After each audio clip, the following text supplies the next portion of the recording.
குட்டீஸ், உங்களுக்கு நாடகம்னா ரொம்ப பிடிக்குமா? எவ்வளவு பிடிக்கும்?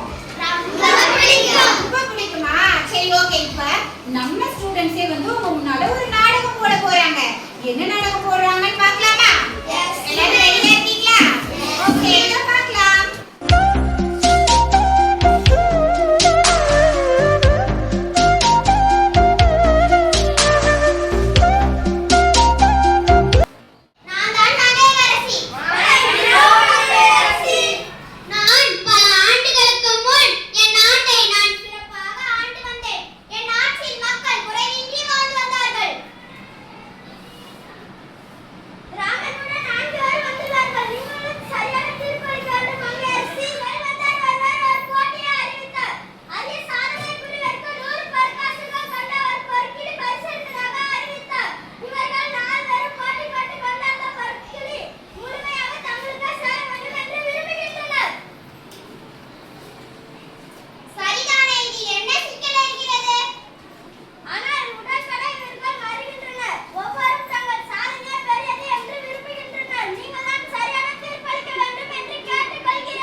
நான் வியாபாரத்தில் முழு கவனத்தோடு ஈடுபாடு இருந்தபோது தெருவில் அந்த மாடு ஒன்று ஒரு சிறுமியை ஆவேசமாக முட்டுவதற்கு பாய்ந்தது. நான் உடனே ஓடி சென்று அந்த சிறுமியை காப்பாற்றினேன். இத்தனைக்கும் அவளுக்கும் தந்தைக்கும் எனக்கும் நிகழ்த்தகர் உண்டு.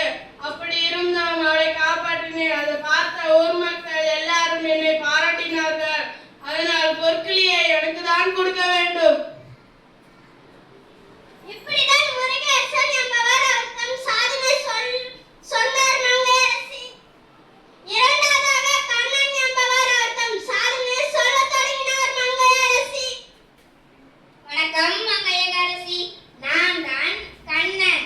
நான் பல பாடல்களையும் கவிதைகளையும் இயற்றியுள்ளேன். ஒரே இரவில் உலகம் வியங்கும் அளவில் 100 செயல்களை படைத்துள்ளேன். எனவே பொற்கிளையை எனக்கே கொடுக்குமாறு கேட்டுக்கொள்கிறேன்.